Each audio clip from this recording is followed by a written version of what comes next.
Hello friends, मैं हूं गरिमा मिश्रा और स्वागत है आप सबका कॉमर्स एस्ट्रो अड्डा पे। दोस्तों आज हम डिस्कस करने वाले हैं, हमने दो पार्ट इससे पहले डिस्कस कर लिया है। सैम्पलिंग के हमने सैम्पलिंग के बेसिक्स पढ़े हैं एंड फर्स्ट में हमने सैम्पलिंग के बेसिक्स पढ़े हैं एंड सेकेंड में हमने क्या पढ़ा है, सैम्पलिंग के जो है प्रोबेबिलिटी सैम्पलिंग के बारे में पढ़ा है, जो कि सैम्पलिंग का एक पार्ट होता है। बेसिकली जो मेथड्स होते हैं या टाइप्स होते हैं सैम्पलिंग के, दो टाइप्स होते हैं। First one is probability and second one is non probability. तो फर्स्ट वीडियो में हमने कवर किया है टाइप्स ऑफ सैम्पलिंग या methods of sampling. Second video में हमने प्रोबेबिलिटी सैम्पलिंग के पूरे टाइप्स को एंड प्रोबेबिलिटी सैम्पलिंग को उसके साथ हमने अच्छे से कवर किया है। ये हमारा थर्ड वीडियो आज non probability sampling. So I hope आप लोगों ने पिछली वीडियो देखे होंगे, बहुत ही हेल्पफुल है आपके लिए, वो जरूर देखिएगा। चलिए आगे बढ़ते हैं। पहला हमारा है non probability sampling. Non probability basically आपका सेकेंड है, प्रोबेबिलिटी सैम्पलिंग फर्स्ट है आपका। और ये किसका पार्ट है आपका, मेथड्स ऑफ क्या है, सैम्पलिंग के ये मेथड्स हैं। तो आज हम पढ़ने वाले हैं नॉन प्रोबेबिलिटी सैम्पलिंग। इसमें हम लोग देखेंगे कि non probability sample individuals are selected based on non random criteria and not every individual has a chance of being included. अब नॉन रैंडम का मतलब क्या होगा कि आपके पास इक्वल चांस इसमें नहीं होता। जैसे रैंडम में क्या होता है, इक्वल होता है प्रोबेबिलिटी, उसी को हम रैंडम सैम्पलिंग बोलते हैं। उसमें आपके जो सिलेक्शन के चांसेस इक्वल होते हैं, बट नॉन प्रोबेबिलिटी में आपके इक्वल चांसेस नहीं होते। इसमें क्या है, अपने अकॉर्डिंग हम अपने कंफर्ट के अकॉर्डिंग हम लोग क्या करते हैं, सैंपल को सेलेक्ट करते हैं और उनके बेसिस पे हम लोग क्या करते हैं, डेटा कलेक्ट करते हैं। This type of sample is easier and cheaper to access but it has a higher risk of sampling bias. अब इसमें क्या है कि ये तो ईजियर है क्योंकि अपने अकॉर्डिंग हम लोग क्या करेंगे, सैंपल को कलेक्ट करेंगे, उसके बेसिस पे डेटा हम लोग सैंपल को हम लोग क्या करेंगे, चूज करेंगे, उसके बेसिस पे क्या करेंगे, डेटा कलेक्ट करने की कोशिश करेंगे। बट ये क्या है, आप अपने कंफर्ट के अकॉर्डिंग कर रहे हैं। This means the inference you can make about the population are weaker than with probability sample. Probability में क्या है, आपको सबके चांसेस होते हैं, इक्वल होते हैं उसमें सिलेक्शन के, बट नॉन प्रोबेबिलिटी में इक्वल चांसेस नहीं होते हैं एंड योर कंक्लूजन में be more limited. If you use a non-probability sampling, you should still aim to make it as a representative of the population as a possible। जितना भी possible उसे क्या करें, population को रिप्रेजेंट करता हुआ sample को ही क्या करें, सिलेक्शन करें। Non probability sampling technique are often used in exploratory and qualitative research, क्योंकि इसमें कोई क्या हाइपोथेसिस टेस्ट नहीं करनी होती है तो उसके लिए हम यूज करते हैं। बट क्वांटिटेटिव में आप किसको यूज करते हैं, प्रोबेबिलिटी सैम्पलिंग को। इस चीज़ को याद रखिएगा कि अगर प्रोबेबिलिटी सैम्पलिंग है तो वो क्वांटिटेटिव रिसर्च में यूज होगा, अगर नॉन प्रोबेबिलिटी है तो एक्सप्लोरेटरी एंड क्वालिटेटिव में यूज होगा। In these types of research, the aim is not to test a hypothesis about a broad population, but to develop an initial understanding of small or under researched population। तो हमारा इसमें कोई hypothesis testing का कोई M नहीं होता है, तो हम लोग क्या करते हैं, इसको नॉन प्रोबेबिलिटी सैम्पलिंग का इसमें यूज़ करते हैं। अब हम लोग देखेंगे कि नॉन प्रोबेबिलिटी सैम्पलिंग बेसिकली होती है क्या, कि हमारा पूरा ये पॉपुलेशन है, इसको हम क्या करेंगे, एज्यूम करेंगे कि हमारा पॉपुलेशन है और इसमें से क्या किया, हमने सैंपल सेलेक्ट किया है अपने अकॉर्डिंग। अब इसमें कोई रैंडमनेस नहीं है। अगर हमने चाहा कि हमें 5 को लेना है तो हमने 5 को लिया, अगर हमें लगा कि हम 9 को निकालेंगे तो हमने 9 को लिया, अगर हमें लगा कि 6 चाहिए हमें तो 6 को लिया। इसमें किसी के सिलेक्शन के इक्वल चांसेस नहीं है, हमने अपने अकॉर्डिंग डेटा को क्या किया, यहाँ पे सैंपल को सिलेक्शन किया है। तो अब देखेंगे हम लोग टाइप्स ऑफ सैम्पलिंग, हमारे जो नॉन प्रोबेबिलिटी सैम्पलिंग के कितने टाइप्स होते हैं। इसके पहले हमने पढ़ा था प्रोबेबिलिटी सैम्पलिंग के टाइप्स। प्रोबेबिलिटी सैम्पलिंग के हमने सिस्टमेटिक पढ़ा था, स्ट्रेटिफाइड पढ़ा था, हमने क्लस्टर पढ़ा था, और क्या है सिंपल रैंडम सैम्पलिंग, इसके 4 टाइप्स स्पेशल पढ़ा था। आज हम इसके क्या करेंगे, नॉन प्रोबेबिलिटी सैम्पलिंग के 4 टाइप्स पढ़ने वाले हैं, जो कि पहला है कन्वीनियंस सैम्पलिंग, सेकेंड है जजमेंटल और purposive sampling, third one is हमारा snowball sampling and fourth one is क्या है, कोटा सैम्पलिंग। अब इसको आज हम क्या करेंगे, इन डेप्थ में कवर करने वाले हैं। देखेंगे फर्स्ट वन हमारा क्या है, कन्वीनियंस सैम्पलिंग। कन्वीनियंस सैम्पलिंग में आपका क्या होता है, include individual who happens to be most access to the research accessible to the researcher. Convenience मतलब क्या, अपने कन्वीनियंट के अकॉर्डिंग आप लोग क्या करते हैं, उसमें सैंपल को सेलेक्ट करते हैं। मीन्स जो हमें मिल गया हमने उसको ले लिया अपने बेनिफिट के लिए। बट ये क्या होता है, आपका बहुत बायसनेस इसमें आ जाती है रिसर्च में, क्योंकि आपने जो चाहिए वो नहीं लिया, लेकिन क्या जो आपको अच्छा लगा उसको क्या आपने कर लिया, सेलेक्ट कर लिया। This is an easy, inexpensive way to gather initial data, but there is no way to tell if the sample is representative of the population. इसमें कोई ज़रूरी नहीं कि ये क्या करते हैं कि ये जो सैंपल को क्या करेंगे, जो सैंपल है ये आपके पॉपुलेशन को रिप्रेजेंट करते हैं। So it can not produce generalizable result. Convenience sample are at risk for both sampling bias and selection bias. अब इसमें क्या आपका सैम्पलिंग बायस भी होता है और सिलेक्शन बायस भी होता है, क्योंकि आपने अकॉर्डिंग जो भी मिला आपने उसको क्या कर लिया, सेलेक्ट कर लिया। अब इसमें देखेंगे एग्जाम्पल है, you are researching opinion about student supporting services in your university, so after each of your classes you ask your fellow students to complete a survey on the topic. This is a convenient way to gather data, but as you only surveyed student taking the same classes as you at the same level, the sample is not representative of all the student at your university. अब इसमें बताइए, हम बता रहे क्या है कि मतलब इसमें क्या किया, कहा गया है कि आपने क्या किया, पूरा कॉलेज को आपको रिप्रेजेंट करनी है लेकिन आपने इसमें से क्या किया, एक क्लास को आपने निकाल लिया, दो क्लास को निकाल लिया और उस दो क्लास के बेसिस पे आपने पूरे क्लास को क्या कर लिया, पूरे जो यूनिवर्सिटी है पूरे यूनिवर्सिटी को आपने उसके बेसिस पे रिप्रेजेंट कर दिया।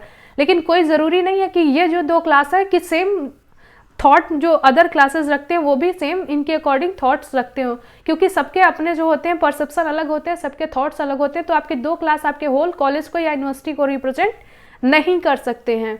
तो बेसिकली कन्वीनियंस सैम्पलिंग हम लोग देखेंगे क्या है कि ये पूरा मान लीजिए मैंने यूनिवर्सिटी, हमारी एक यूनिवर्सिटी है और इसके बेसिस पे हमने क्या कर लिया, इसमें 4-5 क्लास को हमने सेलेक्ट कर लिया, बाकी इतने को छोड़ दिया क्लास को, जबकि ज़रूरी नहीं है कि ये सारे क्लास क्या करते हो, सेम इनके तरह व्यू पॉइंट रखते हो जो कि ये क्लासेस रख रही हैं। और हमने क्या किया, इस बेसिस पे हमने अपना सिलेक्शन क्या सिंपल सिलेक्शन किया और इसके बेसिस पे हमने क्या किया, इनसे डेटा ले लिया।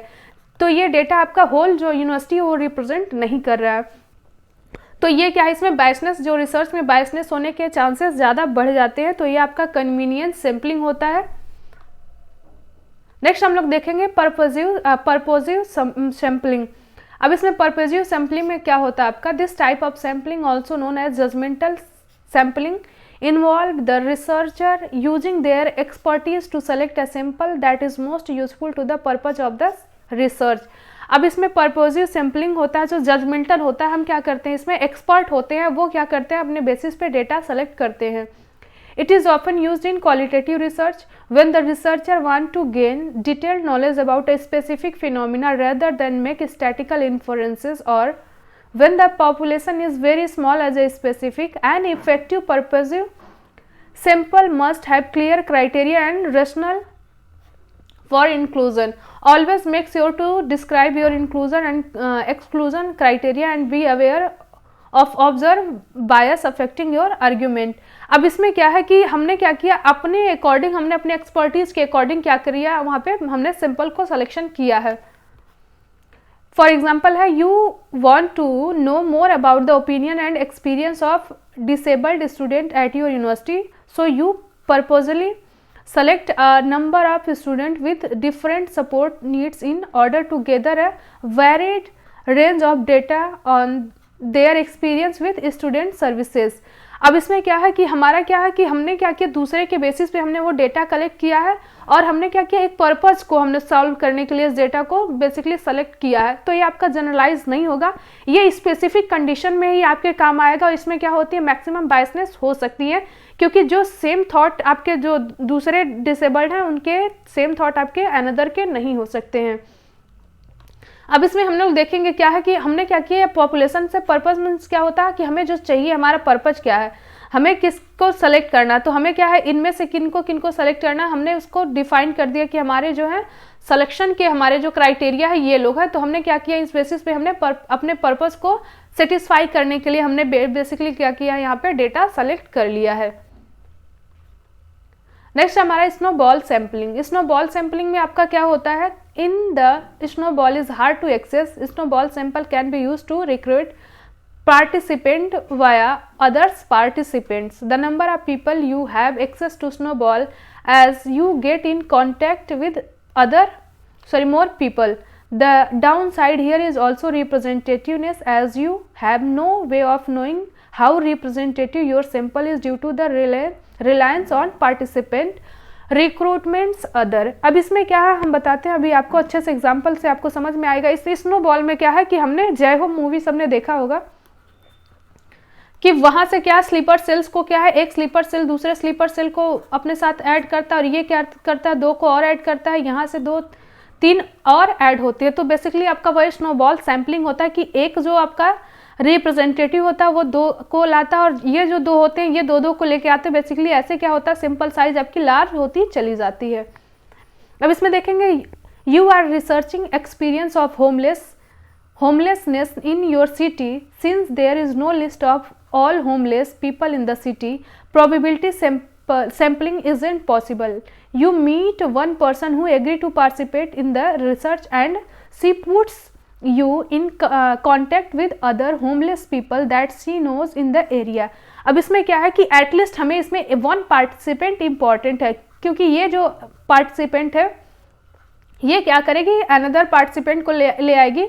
बेसिकली ये MLM है आपका, मल्टी लेवल मार्केटिंग जो आपका होता है। जैसे लोग मल्टी लेवल मार्केटिंग के पार्ट होते हैं, डिजिटल मार्केटिंग अभी जो बहुत बूम पे है, सेम इसी चीज़ को यहाँ पे फॉलो किया जाता है। यहाँ पे एक वो होता है चीफ बनता है, फिर वो चीफ क्या करता है, लीडर बनाते हैं, फिर लीडर क्या करते हैं, सुपरस्टार बनाते हैं और ये क्या करते हैं, क्या करती है, पूरी सीरीज हेरारकी बनती चली जाती है। Basically snowball sampling is also a part of hierarchy.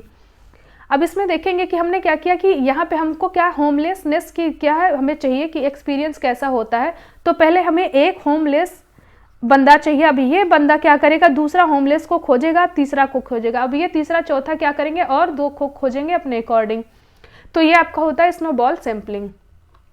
Same यहाँ पे देखेंगे कि फर्स्ट पार्टिसिपेंट क्या है, सेम LM जो LM मार्केटिंग होती है उसी के बेसिस पे ये चलता है, मल्टी लेवल मार्केटिंग।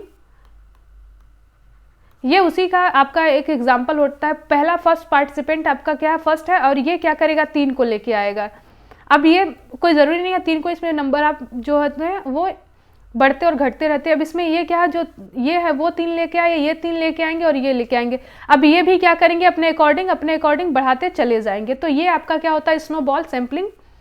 बेसिकली जय हो मूवी जिसने भी देखा हो उसके एग्जाम्पल ये आपको आसानी से समझ में आ जाएगा। नेक्स्ट हमारा quota sampling. Quota sampling is defined as a non probability sampling methods in which researcher create a sample involves individuals that present a population. Researcher choose this individuals according to specific trait और qualities. अब इसमें क्या होता है, हम एक Kota fix कर देते हैं कि हमें क्या करना है कि मान लीजिए 50 के ऊपर हमें क्या चाहिए, लोगों की एज ग्रुप के पीपल हमें चाहिए सैंपल के लिए। तो हम कोटा फिक्स कर देंगे कि जो 50 साल के होंगे उनके ऊपर ही क्या करें, यहाँ पार्टिसिपेट करेंगे। उनके नीचे या उनसे जो उनके नीचे वाले जो है पार्टिसिपेशन उनकी नहीं है। They decide and create quota so that the market research sample can be useful in collecting data. अब इसमें फॉर एग्जाम्पल है, इस cigarette company want to find out what age group prefer what brand of cigarette in a particular city. They apply survey quota on the age group of, इसमें क्या है 20 और 30 के बीच में, 30, 40, 40, 50 and 50 plus. From this information the researcher guesses the smoking trends among the population of the city. अब इसमें क्या होगा कि इस बेसिस पे क्या करेगा वो कि कौन सा एज ग्रुप ज़्यादा कंज्यूम करता है और कौन सा ब्रांड कंज्यूम करता है, उसके बेसिस पे क्या करेंगे हम लोग यहाँ पे डेटा कलेक्शन करने वाले हैं। अब यहाँ पे देखेंगे smoking is injurious for health, इसमें कोई प्रमोशन ऐसा नहीं है। नेक्स्ट हमारा देखेंगे कोटा सैम्पलिंग। कोटा सैम्पलिंग में हम लोग देखेंगे, इसमें एग्जांपल्स पढ़ने वाले हैं। अब इसमें कोटा सैम्पलिंग का हमारा क्या है कि हमने क्या किया है, 50 जो है एबव हमने पार्टिसिपेंट को यहाँ पे इन्वॉल्व कर लिया, मेल एबव 50 जो 50 साल के ऊपर मेल है, अब उनको हम क्या करेंगे, इन्वॉल्व करेंगे। अब यहाँ पे देखेंगे कि 50 के एबव इसमें से हम लोग, ये पॉपुलेशन है हमारा पूरा, और ये हमारा क्या, हमने यहाँ से सैंपल सेलेक्ट किया जो 50 साल के ऊपर वाले हैं। अब अपने अकॉर्डिंग हम लोग यहाँ पे देखेंगे कि कौन कौन यहाँ पे पार्टिसिपेंट है, तो हमने इनको ले लिया है। फिर हमने क्या किया है, यहाँ से सैंपल किसको लिया, यहाँ इनको उठा लिया है चच्चा को, और यहाँ से किसको उठाया है, बेसिकली अभी यहाँ पे खोजने में थोड़ी सी दिक्कत हो रही है, आप लोग समझ सकते हैं कि कौन कहाँ पे है इन्वॉल्व, ये यहाँ से आ गए हैं।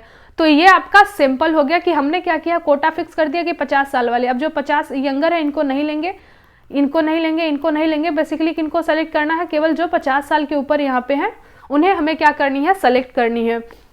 सो ये रहा आपका कोटा सैम्पलिंग। अब यहाँ पे समझने की कोशिश करेंगे कि कन्वीनियंस सैम्पलिंग, हम चारों सैम्पलिंग के पार्ट्स को पहला, सेकेंड, थर्ड एंड फोर्थ हमारा जो टाइप्स ऑफ सैम्पलिंग या मेथड्स ऑफ सैम्पलिंग है। कन्वीनियंस सैम्पलिंग हमारा क्या है, सिंपल।